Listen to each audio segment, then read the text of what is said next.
Bienvenue au podcast du Centre évangélique La Borne Bruxelles. Préparez vos cœurs à écouter la parole. Alors merci au pasteur Hugues, nous sommes contents de vous revoir. Quand vous n'êtes pas là, on le sent. Le pasteur n'est pas là. Le pasteur est où? On commence à aller tous sur les statues. Le pasteur. Oui, c'est normal. C'est notre pasteur. Amen. On doit savoir où il est. Et nous sommes contents de vous revoir. Très contents. Nous sommes contents de vous revoir. Merci aussi à Maman Solange qui accompagne l'homme de Dieu dans son ministère. Que Dieu vous bénisse. Et merci aussi à tous les responsables de l'église. Que Dieu aussi vous bénisse. Et je vous dis merci à vous qui êtes là aussi ce matin. Amen, amen. Soyez bénis ce matin. Et nous rendons grâce à Dieu pour tout. Je ne manquerai pas à dire merci à mon épouse. Amen, amen. Voilà, nous tenir debout, c'est parce qu'il y a quelqu'un aussi à nos côtés. Amen. Qui nous aide. Gloire soit rendue à Dieu. Sans plus tarder, je vais vous demander d'ouvrir la parole de Dieu dans Genèse chapitre 1er. Nous allons lire rapidement, très rapidement, le passage de base que nous connaissons tous. Genèse chapitre 1er, le 27e verset. Voilà, je vais lire. On aura quand même pas mal de passages à lire. C'est pas dans mes habitudes, mais bon. Le Seigneur m'a condé comme ça. Amen, amen. Alors je vais lire ceci. Dieu créa l'homme à son image, il créa à l'image de Dieu, il créa l'homme et la femme. Dieu le bénit et Dieu leur dit, soyez féconds, multipliez, remplissez la terre et l'assujettissez et dominez sur le poisson de la mer, sur les oiseaux du ciel et sur tout animal qui se meurt sur la terre. Et Dieu dit, voici, je vous donne toute herbe portant de la sémence et qui est à la surface de toute la terre, et tout arbre ayant en lui du fruit d'arbre portant de la sémence, ça sera votre nourriture. Et à tout animal de la terre, à tout oiseau du ciel et à tout ce qui s'émeut sur la terre et en soin le souffle de vie, je donne toute herbe verte pour nourriture, et cela fut ainsi. Dieu vit tout ce qu'il avait fait, et voici, cela était très bon. Ah, j'aime bien là-bas. Cela était très bon. La Bible rajoute, il dit, ainsi il y eut un soir, il y eut un matin, ce fut le 6e jour, souligne 6e jour. Alors nous prenons notre passage, Lévitique 25, 21, 22. Lévitique.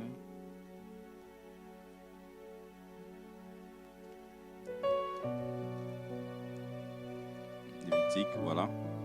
Je vous accorderai ma bénédiction la 6e année et elle donnera de produits pour 3 ans. Ah, ça j'aime. Je veux reprendre là-bas. Je veux reprendre. Redonnez-moi le 21. Je vous accorderai ma bénédiction la 6e année et elle donnera de produits pour 3 ans. Vous sèmerez la 8e année, vous mangerez de l'ancienne récolte jusqu'à la 9e année, jusqu'à la nouvelle récolte. Vous mangerez de l'ancienne. Amen, amen. Alors donnez-moi un dernier, Ézéchiel 47, 5. Là c'est une histoire connue, mais j'aimerais qu'on lise. Et les autres passages, j'en parlerai pendant qu'on sera en train de développer les messages. Ézéchiel 47 plutôt. Vous connaissez tous l'histoire du torrent, voilà, qui commence à cheville au genou, mais on va quand même lire. Il mesura encore 1000 coudées. C'était un torrent que je ne pouvais traverser, car l'eau était si profonde qu'il fallait y nager. Alléluia. Il y a une dimension ce matin, il y a une dimension dans cette année de la productivité. Je veux que tu cibles déjà qu'il fallait y nager. C'était un torrent qu'on ne pouvait traverser. Amen, amen. Gloire soit rendue à Dieu. Alors sans plus tarder, je vous donne le thème de cette matinée. Le thème, il est simple, mais il fait réfléchir. Le thème de ce matin, c'est du 6e jour à la surabondance. Du 6e jour à la surabondance. Bon, maintenant, j'aimerais que visualise-moi, s'il te plaît. C'est pas pour me regarder, mais bon. Je vais faire un truc. C'est-à-dire qu'ici, c'est le 6e jour. Ça va? Et quand je viens ici, c'est la surabondance. Amen. Dans le thème, j'ai dit du 6e jour à la surabondance. Amen, amen. Vous avez visualisé. Donc pendant que je serai en train de parler, j'aimerais vraiment que vous preniez ces deux axes. Il y aura 6e jour et il y aura surabondance. Amen, amen. Alors pour développer cette thématique, j'ai 3 points. Le premier point, la structure pour ceux qui écrivent. Nous allons commencer à parler de la pensée biblique sur la surabondance. En fait, c'est quoi la surabondance? Amen. Le deuxième point, nous allons développer la vérité sur les 6e jours. Amen. Et troisièmement, nous allons développer comment atteindre la surabondance. Est-ce qu'on peut acclamer Jésus? Que Dieu soit béni. Alors bien aimé, lorsque je parle de la surabondance, c'est quoi la surabondance? On l'a déjà chanté. Déborde encore. Amen. La surabondance, c'est un débordement. La surabondance, bien aimé, est définie comme étant une grande quantité ou une quantité excessive de quelque chose. Surabondance, c'est aussi les débordements, l'excès, la surcharge. J'aimerais dire à quelqu'un qu'en cette année de la productivité, la prière et notre désir à tous, c'est que tu atteignes la surabondance. Amen, amen. Nous nous disons, soyons productifs. Mais nous ne devons pas simplement produire pour produire. Mais nous devons arriver à un niveau où, bien aimé, nous connaissons la surabondance. Il faut que tu arrives à un niveau, bien aimé, où tu es en train d'expérimenter les débordements. Alléluia. Et c'est possible. Lorsque je te parle de la surabondance, c'est-à-dire en réalité, l'offre doit dépasser les besoins. Amen, amen. L'offre que tu as, bien aimé, doit satisfaire le besoin. Pas seulement doit satisfaire les besoins, mais il doit y avoir un reste. Est-ce que je parle à quelqu'un? Dans ce que tu vas faire en cette année, il doit y avoir un reste. Alléluia. Dans ce que tu vas produire en cette année, il doit y avoir un reste. Ce que tu vas avoir, bien aimé, doit satisfaire aux besoins, mais il doit y avoir un reste. Il ne faudrait pas que tu produises et ce que tu utilises puisse finir. Non. Bien que tu auras produit, tu vas rencontrer les besoins, mais il doit y avoir un reste. Est-ce que quelqu'un peut donner un bon amen ce matin? Laisse-moi te dire une chose. Quand Dieu crée, il crée dans l'abondance. Non, je reprends ce que je te dis. Tu n'as pas saisi. Quand Dieu crée, il a créé dans l'abondance. Amen, amen. Lorsqu'il vient placer l'homme, il s'est rassuré de tout mettre en avant. Amen, amen. Voilà pourquoi lorsque tu as lu ces passages avec moi, qu'il a fait pas mal de bonnes choses déjà en avant. Pourquoi? Et en fin de compte, il vient placer l'homme. Il ne place pas l'homme dans le manque. Il place l'homme dans l'abondance. Est-ce que tu me comprends, frère et soeur? Comme moi et toi, nous sommes là, bien aimés, nous sommes créés dans l'abondance. Est-ce que tu peux me donner un bon amen? J'aimerais insister. Parce que des fois, quand tu te regardes, tu te dis, moi, je suis pauvre. Lorsque tu te regardes, tu dis que moi, je n'ai rien. Non, non, non. J'aimerais te rappeler une chose, divinement parlant, dans la spiritualité, dans la dimension de Dieu lui-même. Bien aimé, tu as été créé dans l'abondance. Alléluia. Dieu se rassurait de tout placer avant de te ramener toi. Alors, comprends cette dimension-là ce matin. Alors lorsqu'il te crée dans l'abondance, c'est-à-dire quoi? Il a besoin que tu puisses évoluer. Voilà pourquoi je te parle de la surabondance. Amen, amen. Si Dieu t'a créé, il s'est rassuré qu'il y ait de l'abondance. En d'autres termes, il a besoin que tu fasses un pas. Que tu avances vers une autre dimension. En d'autres termes, Dieu ne veut pas que tu restes statique. Le Seigneur a besoin d'un certain dynamisme dans ta vie. D'un certain dynamisme dans la façon dont tu es en train de vivre sur cette terre. Troisièmement, lorsque je te parle de la surabondance, bien aimé, n'est pas qu'une dimension matérielle. Mais la surabondance est une dimension spirituelle. Lorsque je te parle de la surabondance, bien aimé, je n'aimerais pas seulement que tu regardes au matériel, mais tu regardes aussi à ce qui est spirituel. En réalité, lorsque tu parles de la surabondance, c'est que Dieu t'appelle à une profondeur. Voilà pourquoi nous avons lu Ézéchiel 47. Alléluia. Dieu t'appelle à une profondeur. Lorsque tu lis très bien ces passages commencent par parler que de cet homme qui, en mesurant le coudé, il était d'abord quelque part où il y avait l'eau au niveau des chevilles. L'eau était simplement au niveau des chevilles. Mais lorsque tu évolues en lisant, l'eau est arrivée au niveau des genoux. Bien aimé, lorsque tu as l'eau au niveau des chevilles, frère et soeur, ce qui se passe c'est quoi? C'est que la dimension du rafraîchissement de ton corps est limitée. Est-ce que je suis en train de parler à quelqu'un? Tant que l'eau sera à tes chevilles, la dimension du rafraîchissement de ta personne sera limitée. En réalité, imagine que tu as trop chaud. Imagine qu'il fait vraiment chaud. Imagine un peu en été. Tu vois comment en été, comme ça chauffe là.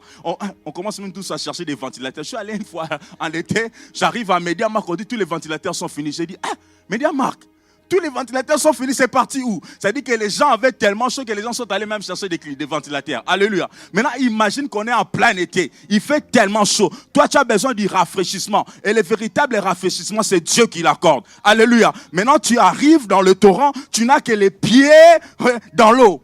C'est-à-dire que le niveau de rafraîchissement, bien aimé, sera limité. Ton niveau de rafraîchissement sera faible. Voilà pourquoi ce matin, Dieu t'appelle à la surabondance. En réalité, lorsque je parle de la surabondance, c'est la profondeur. Est-ce que quelqu'un me comprend? Dieu t'appelle à la profondeur. Dieu t'appelle à avancer dans la profondeur. Pourquoi? Pour que tu expérimentes une autre dimension du rafraîchissement. En cette année, soyons productifs même dans notre dimension spirituelle. C'est ce que je suis en train de te dire. Profond dans la spiritualité, profond dans ta façon de rencontrer Dieu, profond dans ton intimité. Lorsque tu quittes la dimension du cheville, tu arrives à la dimension des genoux. Oui, tu peux avoir les genoux dans l'eau. Quand tu as les genoux dans l'eau, jusque-là, c'est toi qui contrôles la situation. Est-ce que tu comprends? Tu peux entrer dans l'eau au niveau des genoux. C'est-à-dire que l'eau peut aller à gauche, à droite. Non, tu seras debout. Tu seras toujours stable. C'est-à-dire que tant que tu resteras dans la dimension du genou, bien aimé, c'est toi qui vas tout contrôler. Le rafraîchissement sera aussi limité parce que c'est toi qui auras le contrôle. Tu peux te dire, je vais aller à gauche. Même si l'eau, le courant allait à droite, tu ne vas pas aller à droite parce que l'eau n'est qu'au niveau des genoux. Tu as encore la stature, tu as encore la force devant de toi. Mais Dieu t'appelle à aller dans une dimension où lui doit prendre les dessus. Alléluia. Dieu te recherche en cette année de la productivité, aller dans une dimension où lui va prendre les dessus sur ta vie. Voilà pourquoi il t'appelle, bien-aimé, à aller dans la profondeur. Ou bien-aimé, tu ne peux plus marcher ou tu es obligé de nager. Alors pour nager, ce qui se passe, il y a un mouvement qu'on fait. C'est quoi? C'est-à-dire qu'on entre dans l'eau. Alléluia. Pour voir ce qui est profond, tu dois être profond. Bien-aimé, tant que tu as l'eau au niveau des genoux, tu ne peux pas voir ce qu'il y a au fond de l'eau. Mais pour bien voir ce qu'il y a au fond de l'eau, tu dois entrer. J'ai dit à quelqu'un dimension de l'immersion. Bien-aimé, tu dois être immergé, tu dois entrer dans l'eau. Et l'eau, bien-aimé, c'est la présence de Dieu. L'eau, bien-aimé, c'est l'image du Saint-Esprit. Le Seigneur t'appelle à être profond. Parce que, bien-aimé, les choses cachées ne sont révélées qu'à ceux qui sont profonds. En cette année, si tu veux goûter à des choses cachées, si tu veux connaître les mystères, tu dois être profond. Dis à ton voisin, sois profond en cette année. Sois profond en cette année. Bien-aimé, dans ta recherche de Dieu, dans ton intimité avec le Seigneur, il a besoin que tu sois profond. Voilà pourquoi je te parle de la surabondance. La surabondance, c'est une dimension de la profondeur. Alléluia. Où on rencontre Dieu. C'est une dimension de la profondeur où le Seigneur dit, cacherai-je à Abraham? Bien-aimé, où Dieu lui-même commence à se poser la question s'il doit te cacher ou pas.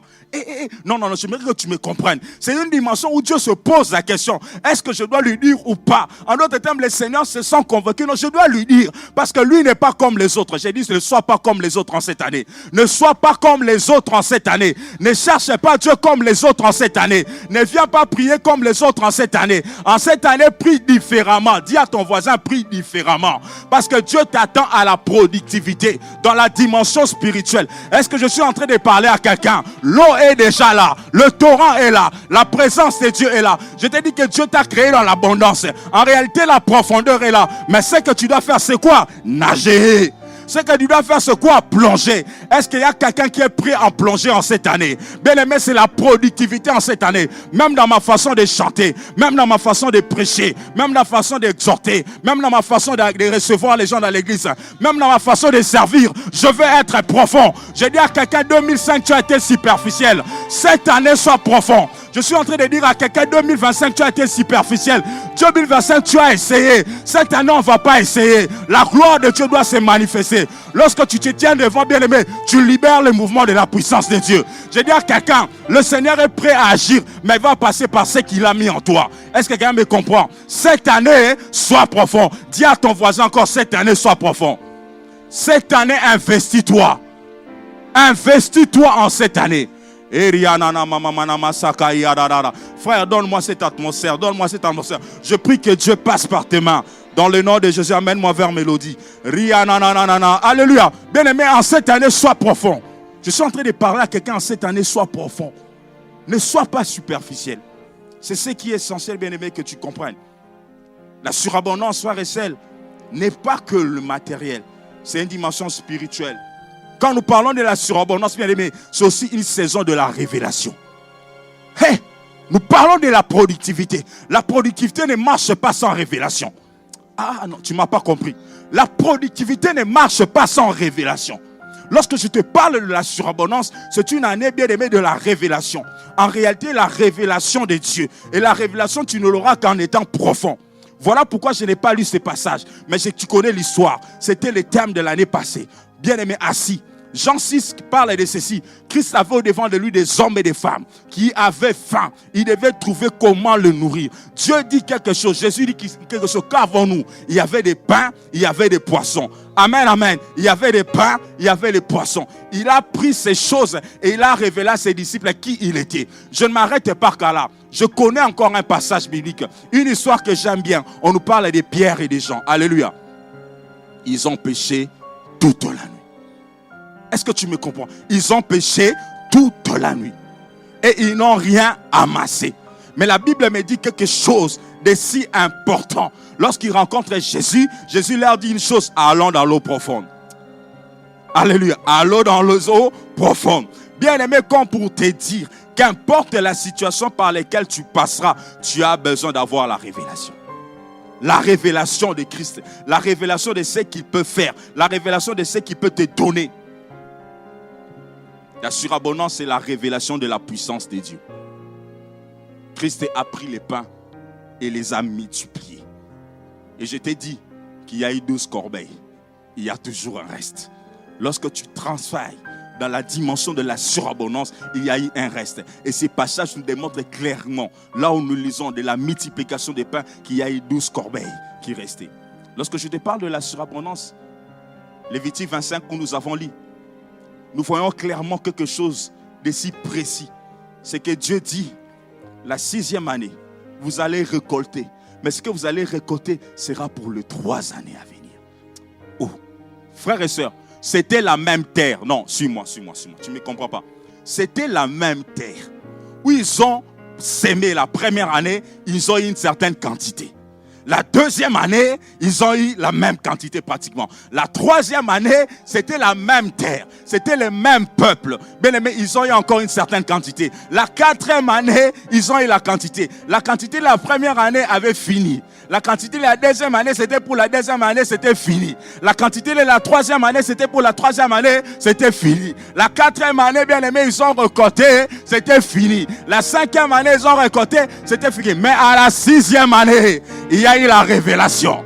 Alléluia. À la 6e année, il y a eu l'ainsi dit l'Éternel. Dieu leur dit, cette fois-ci, je veux bénir. Ce que vous allez recevoir va tenir pour 3 ans. Je te parle pour les 3 années à venir. Je te dis, bien aimé, ce que tu vas produire ne va pas que consister à satisfaire les besoins du moment, mais ça va aller dans le temps. Ça va entrer dans le futur. Parce que Dieu fera en sorte que sa bénédiction t'accompagne. Est-ce que tu me donnes un bon amen? C'est la bénédiction de l'Éternel, bien-aimé, qui t'enrichit. Alors laisse-moi te convaincre ce matin. Non, je voulais te dire, je vais te convaincre. Même d'abord par rapport à ma bouche. Mais ça ne sera pas moi qui va traverser les Saint-Esprit qui va t'amener à comprendre qu'il n'y a que Dieu qui peut t'amener dans la surabondance. C'est la bénédiction de Dieu qui va t'amener dans la surabondance, frères et sœurs. Ce n'est pas moi, mais c'est la bénédiction de Dieu. Bien-aimé, ces personnes n'ont pas trouvé d'autres ouvriers. Pour avoir les 3 ans de plus, ils ne sont pas allés chercher d'autres personnes. Ils n'ont pas changé de semences. Ils n'ont pas pris des machines. Ils ne sont pas allés trouver un investisseur qui va ramener autre chose. C'était les mêmes personnes. Mais parce que Dieu avait béni, bien aimé, ça tenait dans les temps. Laisse ce matin que la bénédiction de Dieu te localise. Laisse que ce matin la bénédiction de l'Église de Dieu localise l'œuvre de tes mains. Laisse que ce matin la bénédiction de Dieu localise ton projet. Laisse que ce matin la bénédiction de Dieu localise tes affaires. Est-ce que je suis en train de parler à quelqu'un? Même dans tes relations, les relations que tu auras, ça sera des relations qui te permettront même dans le futur de te réjouir. Est-ce que je parle à quelqu'un? Les contacts que tu auras, ça sera des contacts qui te permettront même dans les années prochaines à te réjouir. L'endroit où tu vas te placer, ça ne sera pas seulement pour aujourd'hui, mais Dieu le prépare pour demain. Dieu prépare pour le lendemain. Les 3 années, en réalité la 6e année, tu vas manger. La 7e année, tu vas manger. La 8e année, tu vas manger. La 9e année, il sera là, le Dieu de la provision. Je viens annoncer à quelqu'un, en cette année de la productivité, le Dieu de la provision est là. Est-ce que tu peux me donner un bon amen? Au nom de Jésus, tu ne dépends pas, bien aimé, de l'inflation. Tu ne dépends pas des systèmes de ce monde. Tu ne dépends pas des hommes, mais tu dépends de Dieu. Que la bénédiction de Dieu te localise. Dans le nom de Jésus, Donne-moi cette atmosphère. Libère la puissance. Libère la puissance. Que la puissance de Dieu soit libérée ce matin. Je suis venu te le dire. Bien-aimé, la surabondance est une dimension. Tu peux atteindre la surabondance que lorsque Dieu te bénit. Et Dieu bénit ceux qui l'aiment. Dieu bénit ceux qui les craignent. Dieu bénit ceux qui obéissent à sa parole. Dieu bénit ceux qui s'humilient. Dieu bénit ceux qui reconnaissent sa position. Est-ce que tu reconnais que Dieu est Dieu? Est-ce que tu reconnais que Jésus est Dieu? Tu seras alors béni. Tu seras alors béni. Je t'annonce 3 ans. Je t'annonce 3 ans. Ah ah. Bien aimé, Dieu travaille au-delà du temps. Dieu travaille au-delà du temps. Ce qu'il va te donner ne sera pas pour que le temps immédiat, mais ça sera aussi pour le temps futur. Que Dieu te bénisse. Bien aimé, la surabondance est la conséquence de la bénédiction de l'Éternel. Ce n'est pas la bénédiction d'un homme. Les gens peuvent te voir, c'est la même personne, mais ils seront surpris parce que Dieu a prévu quelque chose avec toi dans le nom de Jésus. Bien-aimé, une saison arrive où tu verras les résultats sans fournir les mêmes efforts. Aïe, aïe, aïe, aïe, aïe. Une saison arrive où tu verras les résultats sans fournir d'autres efforts. Ça sera les mêmes efforts que tu as fournis. Voilà pourquoi ce matin tu vas bien prier. Voilà pourquoi les 30, je t'annonce la 30, la nuit des portes ouvertes. Je t'annonce les 30, la nuit des portes ouvertes. Viens en ces lieux, parce que la même prière que tu feras va impacter les 3 années qui arrivent. Je suis en train de prophétiser sur quelqu'un. Les 3 années qui arrivent vont dépendre de ce que tu vas commencer à faire maintenant. Les 3 années que tu arrives vont dépendre de ce que tu vas faire maintenant. Je suis en train de déclarer sur la vie de quelqu'un. Les 3 années qui arrivent, je ne sais pas pourquoi Dieu tu m'as donné le chiffre 3. Les 3 années qui arrivent, dépendant de ce que tu es en train de faire, les hommes et les femmes seront surpris. Non, tu as cherché cela dans la présence de Dieu. Est-ce que je suis en train de parler à quelqu'un? Est-ce que quelqu'un a des oreilles pour entendre l'Esprit de Dieu lui parler? Frère, donne-moi cette atmosphère qui libère le mouvement. Libère le mouvement. Libère le mouvement. Libère le mouvement. Dans le nom de Jésus. La surabondance, c'est aussi l'Éternel qui dit arrête de forcer. Je prends les relais. Je reprends cela. Dieu te dit arrête de forcer. Je prends les relais. Je suis venu dire à quelqu'un, Dieu te dit arrête de forcer. Je prends les relais. Ah, j'arrête de forcer. J'arrête de forcer. Dieu est en train de prendre les relais. J'arrête de forcer. Bien aimé, il y a une dimension où Dieu est en train de te dire arrête de forcer ma fille. Maintenant ce mois. Maintenant ce mois. La surabondance n'est possible que lorsque tu arrêtes de forcer. En d'autres termes, tu dépends maintenant de Dieu. Est-ce que tu peux dire à ton voisin, dépends de Dieu? Arrête de forcer. Parce que le Seigneur est en train de prendre les relais dans ta vie dans le nom de Jésus. Je suis venu de te dire, l'Éternel est en train de prendre les relais. Parce que celui qui va te conduire dans une dimension que toi-même tu ne sais pas. Dans une dimension que lui-même a prévue. La surabondance, c'est arrête de forcer. Dieu prend les relais. Que ce soit cela au nom de Jésus. Maintenant, pour atteindre la surabondance, qu'est-ce qu'il faut faire? Il faut avoir le 6e jour. Maintenant, je reviens ici. J'étais là-bas. Maintenant, je suis ici. Le 6e jour, c'est quoi? Nous l'avons lu, frères et sœurs, dans ces passages que nous avons lus. Le 6e jour, c'est quoi? Bien aimé, le 6e jour, rapidement, nous voyons une chose. C'est qu'au 6e jour, les visibles, ce qui était caché, bien aimé, c'est matérialisé. Le 6e jour représente la matérialisation du désir de Dieu. L'Éternel, en faisant les premiers jours, le 2e jour, le 3e jour, le 4e jour, le 5e jour, il avait une idée. C'était de mettre quelqu'un qu'il mettra, qui sera semblable à lui-même. C'était de mettre quelqu'un qui élèvera une adoration. En réalité, le 6e jour, bien-aimé, exprime la matérialisation du désir de Dieu. J'ai pris que tu entres dans ton 6e jour. J'ai pris que tu entres dans ton 6e jour. La matérialisation de la pensée de Dieu arrive par rapport à ta vie. Dieu a une pensée sur toi. Est-ce que je suis en train de parler à quelqu'un ce matin? Dieu a une pensée pour tes enfants. Dieu a une pensée pour ta vie. Dieu a une pensée et il a un désir. Et la prière, je lève ma main et je déclare avec toi, au nom de Jésus, que la pensée de Dieu se matérialise. Que le plan de Dieu se matérialise. Le 6e jour, c'était la matérialisation de la pensée de Dieu. Que cela arrive dans ta vie dans le nom de Jésus. Le 6e jour, bien-aimé, marque un élément de plus. La validation divine. Non, je reprends ce mot. Vous savez, nous, dans la recherche scientifique, nous avons 2 concepts. la validation interne et la validation externe. Mais maintenant, dans ces passages où nous lisons, Dieu a dit une phrase qui a démontré qu'il avait validé. Il a dit ceci, c'était très bon. Quelqu'un me comprend?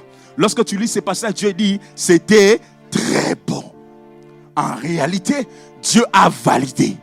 Voilà pourquoi je t'ai dit, le 6e jour marque la validation divine. Tu entres dans une dimension de la validation. Lorsque Dieu valide, personne ne peut refuter. Lorsqu'on dit que ce travail est valide, aucun scientifique, aucune autre personne ne peut venir contester. En réalité, Dieu a validé. Tu entres dans la dimension de la validation. Tu entres dans une atmosphère de la validation. Dans cette année de la productivité, l'Éternel t'amène dans une dimension de la validation. Partout où tu passeras, ça sera un oui. Est-ce que quelqu'un le reçoit? Partout où tu passeras, ça sera un oui. Est-ce que quelqu'un le reçoit? Partout où tu passeras, les portes seront ouvertes.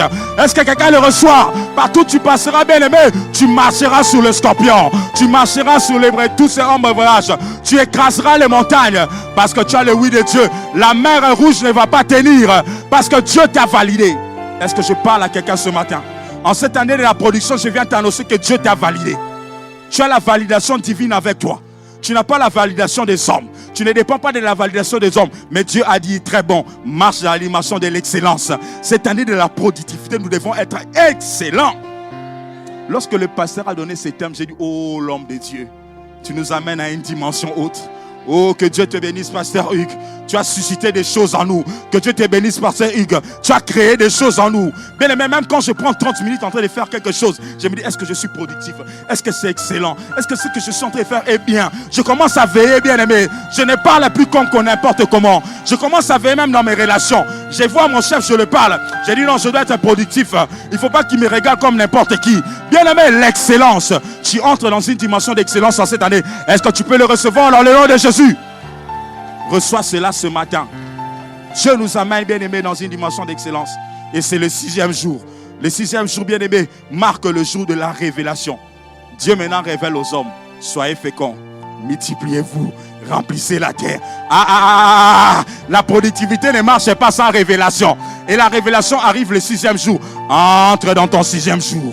Entre dans ton 6e jour. Dans la dimension spirituelle, entre dans ton 6e jour. En cette année, trouve la révélation de Dieu. En cette année, bien-aimé, cherche le Seigneur. Bien-aimé, Seigneur, je me positionne comment en cette année? J'ai dit à Dieu, comment je dois me positionner? Moi et ma famille, ma femme et mes enfants, comment est-ce que nous devons nous positionner? J'ai besoin de la révélation. Seigneur, montre-moi que je ne parte pas à gauche parce que les gens vont à gauche. Que je ne parte pas à droite parce que tout le monde va à droite. Si tu me dis, tiens-toi ici, je vais rester parce que je vais avoir la révélation. Bien-aimé, en cette année, bien-aimé, entre dans ton 6e jour. C'est le jour de la révélation. Bien-aimé, le 6e jour marque l'achèvement de la création. Ah, j'aime ça. Le 6e jour a marqué l'achèvement de la création. En fait, c'était le jour où Dieu a fini. Excusez-moi. Dieu a fini. Alors, je vais te dire quelque chose que j'aime bien dire. Dieu a fini pour que toi, tu commences. Est-ce que je suis en train de parler à quelqu'un? Dieu a fini pour que toi, tu commences. Le 6e jour marque, les bien-aimés, la fin de la création. Bien-aimés, en d'autres termes, Dieu a fini pour que tu commences à opérer. Est-ce que je parle à quelqu'un qui va opérer? Entre dans la dimension d'opérer. Entre dans la dimension d'agir. Entre dans la dimension de travailler. En cette année de la productivité, Dieu veut que tu entres dans une dimension, bien-aimé, de travailler, d'opérer. Dieu veut que tu entres dans cette dimension-là. Voilà pourquoi il a dit à Pierre et Jean que lui dire, nous avons péché toute la nuit. Nous n'avons rien trouvé. Dans cette situation d'échec, dans cette situation de manque, bien-aimé, laisse-moi te dire, il y a la révélation de Dieu. Dieu avait déjà tout fini. Les poissons étaient là. Les poissons étaient là. J'ai dit à quelqu'un la semence. J'ai dit à quelqu'un la récolte. J'ai dit à quelqu'un les produits sont là. Dieu a déjà tout fini. Il faut que tu commences. Lève-toi et agis. Lève-toi et travaille. Lève-toi et avance. Lève-toi et bosse. Bosse. Bosse. Parce que Dieu a déjà fini pour que toi tu commences. Bien-aimé, Dieu a déjà fini pour que toi tu commences. La révélation, je me souviens d'une femme. Elle quitte Kinshasa, elle va à l'Équateur pour acheter des produits pour venir vendre à Kinshasa. Elle arrive à l'Équateur. Elle tombe sur 3 marchandises. Maïs, arachide, huile. Elle appelle Kinshasa, on lui dit, à Kinshasa, ce qui marche, c'est le maïs. Parce qu'en fait, ça s'est fait rare. Achète le maïs. Elle dit oui, je vais prier. Elle va prier. Dans son rêve, elle voit qu'on lui donne de l'huile. Elle revient le matin, elle dit, je vais acheter de l'huile. C'est que ses amis lui disent, oh, achète les maïs. C'est ce qui se vend à Kinshasa. Elle a dit non. Moi, je connais un Dieu. Là, elle n'a pas donné les raisons. Dans ce cas, elle a dit, je vais seulement acheter l'huile. Tout le monde l'a regardé comme quelqu'un de naïf. Il dit, mais écoute, les indicateurs macroéconomiques, les indicateurs microéconomiques, le coût et l'utilité sont en train de montrer qu'il faut que tu amènes un produit qui se fait rare, de telle sorte que l'offre augmente. Ça, ce sont les économistes qui réfléchissent comme ça. Mais elle dit, j'ai le plus grand des économistes. J'ai le plus grand des monétaires. Je t'ai dit que tu as le plus grand des économistes qui est dans les ciels. Cette femme achète de l'huile. Alléluia. Et lorsqu'elle prend les bateaux, bien aimé, mettre le truc dans la marchandise, c'est passé quoi? Il a plu. L'eau est entrée, les maïs abîmés. Mais l'huile était dans les bidons. Bien aimé, elle est arrivée à Kinshasa avec la marchandise. Et quid? L'huile était là, les gens recherchaient de l'huile. Elle a vendu dans 2 jours. Elle est repartie encore. Les gens étaient étonnés. Ils ont dit, mais quel est ton secret? Il a dit, j'ai un Dieu dans les ciels. Bien aimé, tu as un Dieu dans les ciels. En cette année de la productivité, entre dans ton 6e jour. Maintenant, comment quitter le 6e jour pour atteindre la surabondance? Je te propose 4 éléments rapidement. La première des choses, pour que tu quittes ce 6e jour et que tu atteignes la surabondance, il y a quelque chose que tu dois faire. C'est de te dire, dans le monde, il y a des gens qui meurent avant leur temps. On appelle ça la mortalité prématurée. Il y a des gens qui meurent, pas parce qu'ils devaient mourir, mais c'est parce qu'ils se sont comportés de telle sorte à influencer certaines maladies dans leur vie qui leur poussent à mourir avant leur temps. Est-ce que tu me comprends? Est-ce que tu me saisis? Bien aimé, on parle des maladies évitables. C'est-à-dire qu'il y a certaines maladies que tu peux éviter. Est-ce que tu me comprends? Il y a certaines choses dans la vie que tu peux éviter. Comme les problèmes comme étant des hypertensions, des diabètes. Tu peux aussi éviter. Toi là, tu aimes les chocolats, encore les gaufres de Bruxelles. Maman Nangaï. Les gaufres de Bruxelles, quand tu vois ça, c'est moi comme ça, tu manges. Tu entres les souris. Tous les jours, tu prends du coca et du Fanta. Que Dieu me pardonne. Ces gens-là aussi, ils ont besoin des gens qui travaillent. Mais soyons quand même équilibrés. Alléluia. Tous les jours, coca sucré. Toi, tu es là, regarde ici les marques d'eau. 7 jours sur 7, tu es dans les marques d'eau. C'est quoi ces choses, bien aimées? Tu es en train de détruire ta santé pendant que Dieu a prévu pour toi des grandes choses. Tu es en train de toi-même de limiter ton progrès. Tu es en train de toi-même d'empêcher à ce que lorsque la bénédiction reviendra, tu ne sais pas t'en réjouir. Je lève ma main, je prie que Dieu te garde en bonne santé. Lorsque la surabondance viendra, bien aimé, que tu puisses en bénéficier, que tu puisses en jouir, que tu puisses porter ces beaux habits. Moi, il y a des vestes que je n'ai jamais portées. Lorsque la surabondance viendra, je veux porter. C'est pour la gloire de Dieu. Est-ce que quelqu'un me comprend? C'est une façon de te parler, de te ramener sur terre. Si tu te dis que les fois, là, il est en train de dire beaucoup de choses. Non, mais ce n'est pas ça. Amen, amen. Bien aimé, fais l'activité physique. Fais l'activité physique.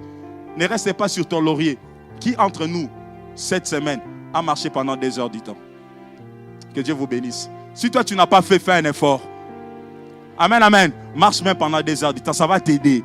Alléluia. Ça va t'aider. Évite tes marques, évite l'alcool. Quand tu te lèves le matin, fais aérer ta maison. Tu te lèves le matin, il fait froid, chauffage. Bien aimé, il y a ce qu'on appelle des perturbateurs endocriniens. Il y a des choses, bien aimé, qui vont détruire ta santé pour rien. Ouvre les fenêtres, aère la maison, même s'il fait froid. Quelqu'un me comprend? Tu vas dans les micro-ondes. Ne mets pas les plastiques dans les micro-ondes. Ne mets pas les plastiques dans les micro-ondes. Il y a ce qu'on appelle les bisphénols. Tu chauffes la nourriture avec les plastiques. Tu te détruis. Reçois la bonne santé au nom de Jésus. Que Dieu t'ouvre les yeux, que Dieu t'ouvre la pensée, que Dieu t'ouvre la connaissance. Tu peux enlever cette photo dans les études bibliques, on va en parler. Mais ma prière et les désirs de mon cœur, que Dieu te donne la bonne santé. La bonne santé est nécessaire pour vivre les bontés de Dieu, pour vivre les bontés de l'Éternel. On ne sait pas quand Dieu va te visiter, mais bien aimé, aie la bonne santé. Je vais aller rapidement pour redonner la parole à l'homme de Dieu. Bien aimé, la dernière, 3e chose, c'est se motiver à faire pour la gloire de Dieu. Motive-toi à travailler pour la gloire de Dieu. Lorsque Dieu voit son intérêt dans ce que tu fais, bien aimé, il va te bénir. Bien aimé, il va t'accorder ce que tu désires là.